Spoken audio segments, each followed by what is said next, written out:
Orbital Station Zenith 7 had been designed by committee, which explained why nothing worked properly and everyone blamed everyone else. 17 species contributed to its construction, each insisting their architectural preferences were objectively superior, resulting in a structure that looked like someone had thrown various spacecraft at each other and called it, according to YouTube analytics, 98% of viewers are not subscribed. That's a huge number. By subscribing the channel that is completely free, you'll help support the channel and never miss fresh content. Infrastructure. Still, it served its purpose as a neutral ground for interstellar commerce, diplomacy, and the occasional species trying very hard not to start wars over trade route disagreements. The Velroy occupied the eastern wing, naturally. When you stand 8 feet tall, possess retractable claws that could shred titanium, and have a proud history of conquering 12 systems before breakfast, you get the wing with the best views. Their amber eyes could track movement from half a kilometer away. Their sense of smell could detect fear from 3 decks up, and their societal structure made ancient Sparta look like a casual book club. Every Velroy knew their place in the hierarchy from birth, and challenging that order typically resulted in someone losing important body parts. Ambassador Krelvar, current pack leader of the Velroy delegation, had claws that bore 17 notches. Each notch represented a duel won, a challenge defeated, a position earned through blood and dominance. He wore them like medals because, well, they essentially were. His fur carried the silver streaks of age and authority, and when he walked through the station corridors, other species developed sudden interests in their datapads or discovered urgent business elsewhere. The human exchange program had been his idea, though he'd deny it if asked directly. Earth had recently joined the galactic community, bringing with them their bizarre customs, their baffling optimism, and their deeply concerning lack of natural weapons.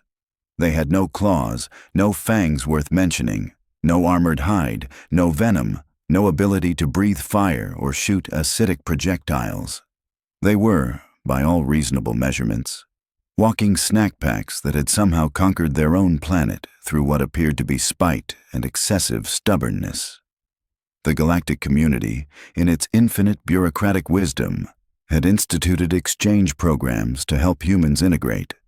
Various species volunteered to host them, mostly out of curiosity about how these soft, weak creatures had developed fusion drives and quantum computing while remaining distressingly edible.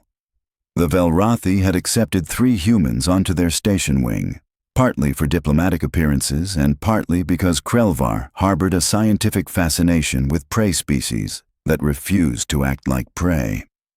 The human female assigned to the Velroy educational sector had arrived 6 weeks prior, armed with credentials that seemed impressive by human standards and a smile that suggested she hadn't quite grasped the food chain dynamics. She taught comparative literature, of all things, to Velroy cubs in their adolescent cycles. The cubs, aged 7 to 12 in human years, represented the future warriors of their species. They were being trained in combat, hierarchy, hunting strategies, and apparently, poetry analysis. Nobody had expected this arrangement to work.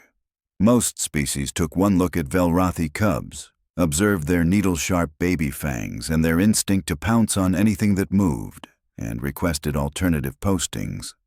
The human had walked into her first class, looked at 30 young predators eyeing her like a buffet had gained consciousness, and asked if anyone wanted to discuss metaphorical imagery in ancient Earth literature. Station Central Cafeteria existed as neutral territory, the Switzerland of dining establishments, where species gathered to consume nutrition in whatever form their biology required. The Velroy section served slabs of protein that still bore claw marks from the hunt. The crystalline delegates absorbed mineral solutions through their crystalline matrices. The Borthan merchants inhaled atmospheric nutrients through specialized filters. And the humans ate sandwiches, because apparently putting food between bread slices constituted cuisine where they came from. The human educator had developed a routine. Every cycle at mid-station rotation, she'd collect her meal from the dispensary, find a corner table, and review student assignments while eating. The Velroy cubs, finished with their own feeding protocols, would often linger nearby, ostensibly socializing, but actually watching her with that intense focus young predators apply to anything unusual. On this particular rotation, she'd loaded her tray with what humans called a salad, though it looked like someone had assaulted vegetables with aggressive intentions, some kind of grain mixture, and a beverage that changed colors based on temperature. She'd balanced the tray carefully while navigating between tables, lost in thought about tomorrow's lesson plan on symbolic representation in pre-space age fiction, which explained why she didn't notice the Borthon delegate's atmospheric processor creating a small puddle of condensation directly in her path. Her foot hit the slick spot. Physics, that reliable constant throughout the universe, took over with mechanical precision. The tray launched upward at a trajectory that would have impressed ballistics engineers. The salad achieved low orbit.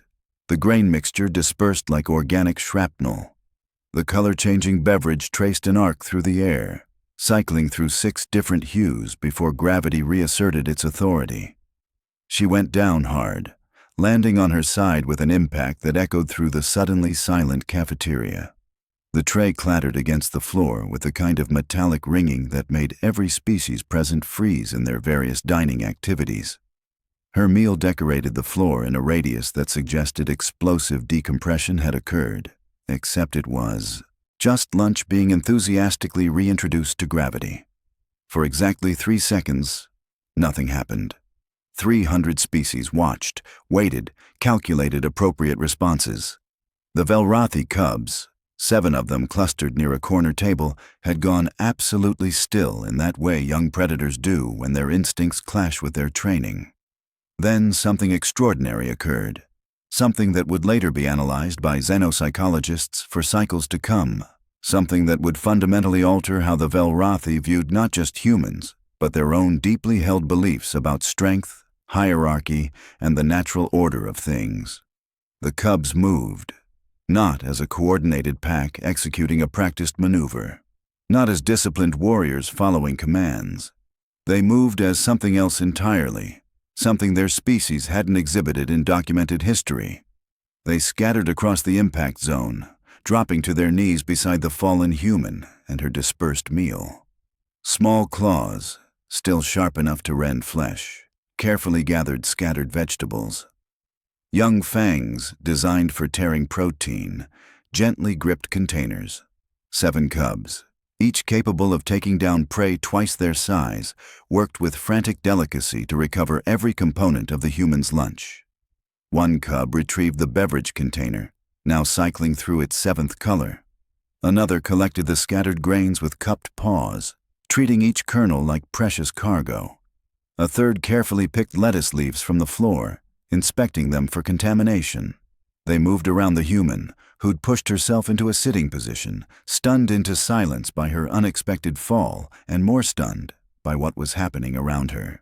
Within 15 seconds, they'd reconstructed her meal with shocking accuracy. They'd salvaged what was salvageable, discarded what wasn't, and even requested replacement items from nearby Velroy adults, too shocked to refuse.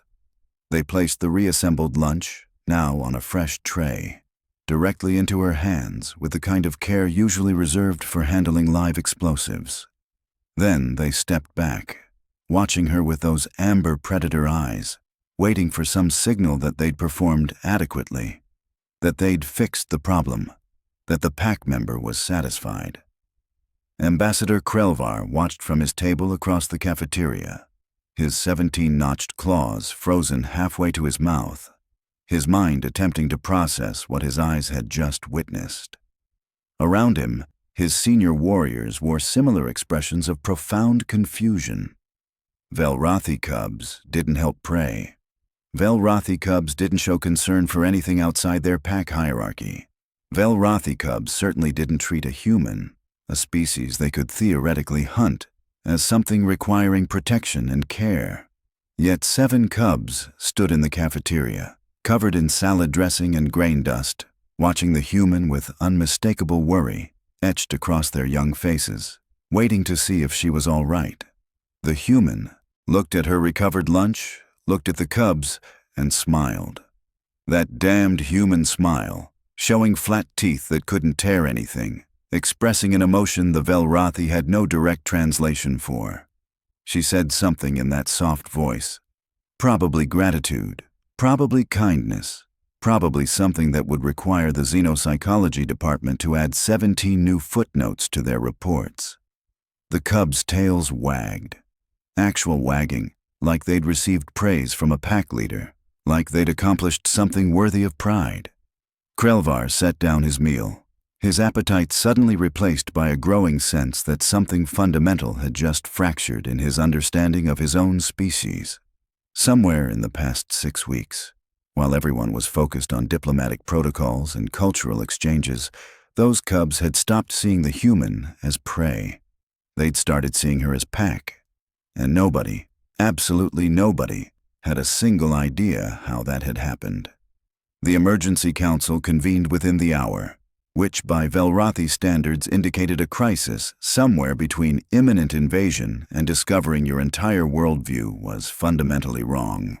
Krelvar had summoned every ranking pack leader currently stationed on Zenith 7, and they'd gathered in the Eastern Wing's war room, a space designed for strategic planning that was now hosting what amounted to an existential breakdown. "Explain it again," growled pack leader Thernax, her claws tapping an agitated rhythm against the metal table. She'd witnessed the cafeteria incident from the serving line, and still looked like someone had told her gravity was optional now. Krelvar pulled up the security footage for the 4th time. They watched in silence as the human fell, as the cubs moved with that bizarre coordinated care, as 7 young predators treated prey with protective instinct. When it finished, nobody spoke for several uncomfortable seconds. "They've gone soft," Thernax finally declared, though her conviction wavered around the edges. 6 weeks with a prey species instructor has corrupted their natural instincts. We should remove her from the posting before permanent damage occurs. "Permanent damage," repeated Elder Vornak, the oldest Velroy on station, his fur almost entirely silver. "That assumes we understand what damage looks like. I've led 17 packs across 4 decades, trained hundreds of cubs, and never witnessed this behavior pattern." He leaned forward, amber eyes reflecting the paused footage. Those cubs didn't act corrupted. They acted certain. Which was the problem, wasn't it? Corrupted instincts showed hesitation, confusion, internal conflict. Those cubs had moved with absolute conviction, like they'd executed a response so natural it required no thought. They'd prioritized the human's welfare above territorial posturing, above hierarchy, above everything the Velroy supposedly valued.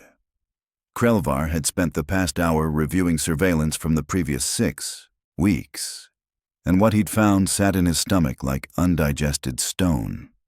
The human hadn't done anything overtly pack bonding. She'd simply existed in proximity to the cubs while being herself, and apparently, being human came with side effects nobody had anticipated. Week 1. She'd noticed a cub struggling with a datapad interface and reconfigured it without being asked. Small gesture, meaningless, except it wasn't. The cub had returned the next rotation with others, asking questions about human technology. Week 2. A cub had injured his paw during combat practice. Nothing serious, but painful enough to warrant medical attention. The human had seen him limping, had walked him to the medical bay despite it being outside her duties, had waited until treatment finished. The cub had told his clutchmates they'd found it odd that prey would show concern for predators. Week 3. She'd started eating lunch in the cafeteria instead of her quarters. The cubs, curious about human dietary habits, had begun lingering nearby. She'd answered their questions about Earth food with patience that seemed unlimited. Why did humans cook their meat? Why combine different foods together? Why did that beverage change colors? Week 4. One cub had attempted a joke in human common standard, mangled the pronunciation badly, and expected mockery. The human had laughed, not at him, but with genuine delight at his effort, then spent 10 minutes helping him refine his accent. The next rotation, all 7 cubs were practicing human phrases. Week 5. She'd brought entertainment media from Earth, animated stories about creatures protecting each other, working together, treating pack bonds as chosen rather than biological. The cubs had watched, fascinated, as cartoon characters demonstrated that strength could mean defending the vulnerable rather than dominating them. Week 6. The cubs had started following her between classes, not obviously, maintaining what they thought was covert distance. They'd watch how she interacted with other species, how she treated the station maintenance workers with the same respect she showed ambassadors, how she'd stop to help anyone carrying heavy loads or struggling with translations. Vornak pulled up a biological scan of the cubs from that morning. Their stress hormone levels are lower than any recorded baseline for their age group. Their social cohesion scores are higher than seasoned warrior packs. Whatever she's doing, it's making them healthier. She's making them weak, Thernax insisted. But the protest sounded hollow. Is she? Krelvar finally spoke, his voice carrying the weight of command that silenced debate. Those cubs moved with speed, precision, and coordination that would impress combat instructors. They assessed a situation, divided tasks efficiently, executed flawlessly, and prioritized pack welfare above individual status. Tell me, which part of that is weak? The room fell silent because nobody had an answer that didn't require dismantling everything they'd believed about strength, hierarchy, and what made a warrior effective. The human, currently back in her quarters reviewing lesson plans and completely unaware she'd triggered a philosophical crisis, had somehow reprogrammed 7 Velrothi cubs to protect her. Not through dominance, not through hierarchy, not through any mechanism the Velrothi understood. She'd done it by being kind. Krelvar made the mistake of mentioning the incident to Commander Zrixtal of the Catharan delegation during their weekly strategic review. The Catharan were armored reptilians who'd built their civilization on military precision and calculated aggression, making them natural allies with the Velrothi. They understood hierarchy, respected strength, and generally agreed that softer species existed primarily as economic assets or cautionary tales. Zrixtal listened to the cafeteria story with his usual stoic expression, his scaled face unreadable. Then, without warning, he started laughing. Not the polite acknowledgement of humor that translated across species, but actual, chest-heaving laughter that sounded like rocks grinding together in a cement mixer. Your cubs helped her? Zrixtal finally managed between wheezing breaths, gathered her scattered lunch and returned it. Oh, that's magnificent. How long has she been on station? 6 weeks, Krelvar replied, confused by the reaction. Why? Because it took our human 8 weeks before he had half my security force hand-feeding him during breaks. Zrixtal pulled up his datapad with claws that could punch through hull plating. Let me show you something. The footage showed the Catharan training facility, where their human liaison had been observing combat drills. One of the Catharan warriors, a decorated veteran named Skorvan, had apparently sustained a minor injury during practice. Nothing serious by their standards, barely worth acknowledging. The human had immediately approached with a medical kit, completely ignoring that Skorvan outweighed him by 300 pounds and possessed enough natural weaponry to qualify as a walking arsenal. The human had insisted on treating the wound. Skorvan had protested. The human had responded with that inexplicable stubbornness his species displayed when they decided something mattered. Within 5 minutes, Skorvan was sitting obediently while this tiny prey creature applied antiseptic and bandaging, lecturing him about infection risks and proper wound care like he was addressing a subordinate. The truly disturbing part came 3 rotations later when Skorvan had brought the human food during training sessions. Then other warriors started doing it. Then they'd begun including him in their off-duty social gatherings. Then they'd collectively agreed that anyone who threatened the human would answer to the entire security force. He works in resource allocation, Zrixtal explained, his amusement fading into something resembling concern. His job involves managing supply chains and inventory databases.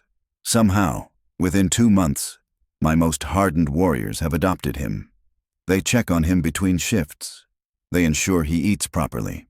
They've started using human curse words during combat drills, apparently because they find his language amusing. Krelvar felt that undigested stone in his stomach growing heavier. Have other delegations reported similar patterns? Let me make some inquiries. Zrixtal's claws danced across his communication array with practiced efficiency. Within minutes, they'd assembled a joint meeting with representatives from 6 other species currently hosting human exchange personnel. The crystalline consortium representative materialized first, their geometric form refracting station lighting into rainbow patterns. Their communication came through translation matrices as harmonic frequencies.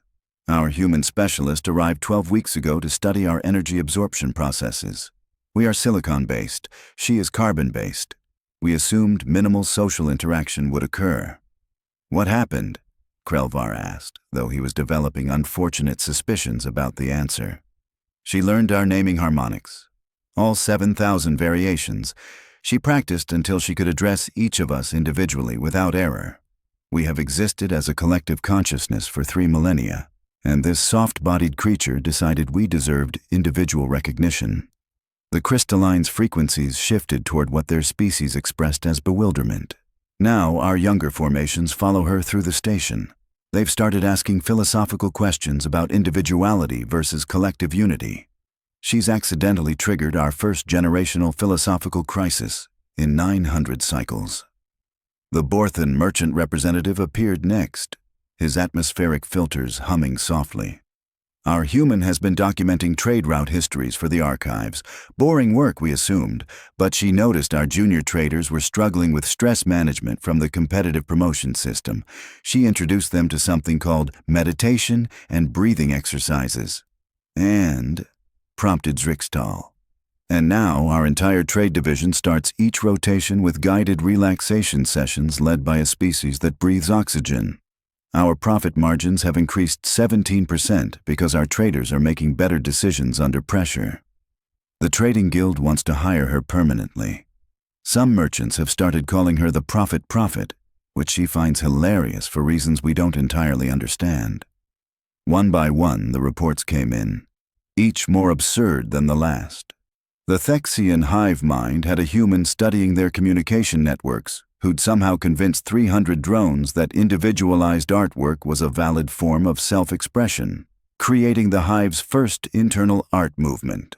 The Vorqual deep space miners had a human safety inspector who'd reduced accident rates by 40%, simply by remembering everyone's names and asking about their families before shifts. The Zentari Diplomatic Corps had assigned a human to translation services, expecting competent linguistic work. Instead, she'd noticed their junior diplomats suffered from imposter syndrome and had instituted weekly confidence-building sessions. The Zentari, whose entire culture revolved around elaborate emotional suppression, now had a generation of diplomats who openly discussed feelings and supported each other's professional development. Every single species reported the same pattern.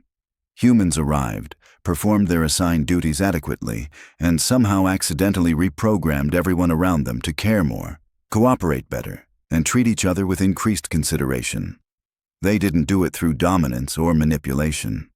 They did it by noticing individuals, remembering details, and responding to needs before anyone articulated them. Krelvar reviewed the compiled data with growing unease.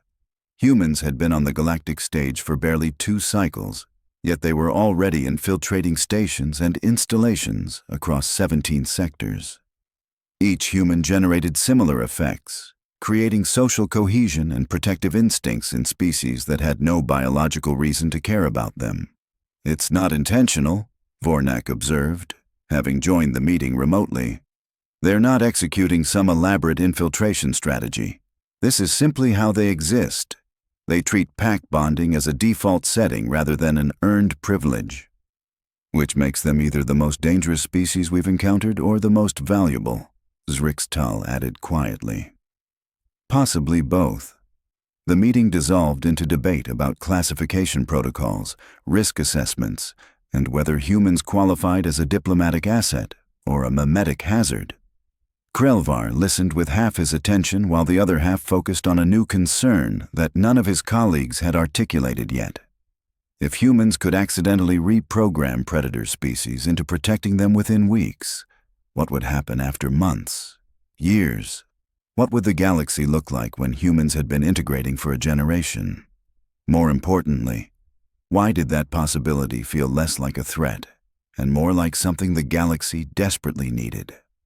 Back in her quarters, the human educator was preparing tomorrow's lesson on metaphorical frameworks in classical literature, completely oblivious to the 17-species emergency summit currently analyzing her existence. She'd received a message from one of her cubs asking if she was okay after the fall, and she'd responded with reassurance and gratitude. The cub's response had been simple: "You are Pack. Pack helps Pack." She'd smiled at that, thinking it was sweet how the student had adopted her teaching metaphors about community and mutual support. She had no idea she'd just received confirmation of a sociological revolution, or that her simple act of being kind had fundamentally altered how an apex predator species understood strength. Tomorrow she'd teach symbolism. Tonight she'd sleep soundly, unaware that the galaxy was quietly rearranging itself around her species' tendency to befriend literally anything that held still long enough. 3 weeks after what station personnel now privately called the lunch incident, Krelvar found himself doing something unprecedented in Velrothi diplomatic history, formally requesting additional human personnel. The request had undergone 17 revisions because admitting that apex predators needed more prey species around for morale purposes sounded ridiculous no matter how he phrased it. Eventually, he'd settled on technical language about enhanced social cohesion protocols and cross-species educational efficiency improvements. That meant the same thing, but sounded less like his entire species was experiencing a philosophical crisis. Earth's diplomatic corps had responded with what he'd learned to recognize as barely concealed amusement, approved the request, and promised to send 3 more exchange personnel next quarter. They'd included a note suggesting that perhaps the Velrothi might benefit from human specialists in childhood education and conflict resolution, which meant Earth knew exactly what was happening and found it hilarious. The Catharan had submitted similar requests, then the Crystalline Consortium, then the Borthan Trade Guild. Within one lunar cycle, 47 species had formally requested expanded human exchange programs, each carefully avoiding mentioning that they'd accidentally become dependent on these soft, weaponless creatures who kept improving everything through aggressive kindness. The cubs had adjusted to their new reality faster than the adults. They'd stopped questioning why they felt protective toward the human educator and simply accepted it as fact. She was Pack, therefore she received Pack consideration, and anyone suggesting otherwise would face 7 young Velrothi with extremely sharp opinions about proper Pack behavior. The human continued teaching comparative literature, blissfully unaware that her student assignments were being analyzed by xenopsychologists across 12 sectors. Her lesson on found family narratives had generated 4 academic papers and 1 minor theological dispute among the Zentari about whether chosen bonds held spiritual significance. Station dynamics had shifted in subtle ways.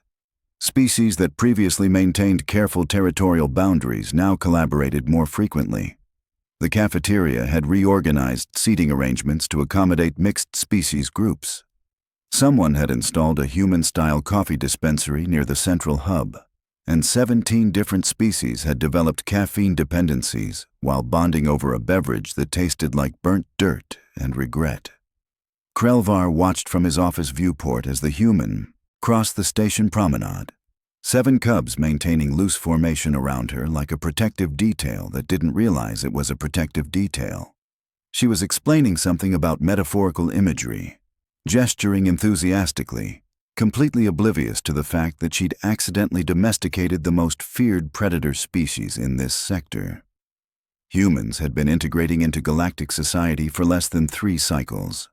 They'd achieved what centuries of diplomatic negotiations had failed to accomplish: getting natural enemies to cooperate, getting solitary species to form communities, getting everyone to collectively agree that maybe, possibly, strength didn't have to mean domination. They'd done it by dropping their lunch and being surprised when others helped pick it up. as if kindness was the expected default rather than the exception. Vornak appeared beside him, following his gaze. Still think the exchange program was a mistake? No, Krelvar admitted, watching the human laugh at something one of the cubs said. I think we've just discovered what an apex species actually looks like, and it's not what any of us expected. Somewhere on Earth, humanity continued existing in its usual chaotic fashion, completely unaware that the galaxy had collectively decided to adopt them. They'd eventually notice, probably when 17 species showed up offering protective military alliances and asking if humans needed anything, perhaps some snacks or emotional support. And humans, being humans, would probably just smile and offer to share their lunch.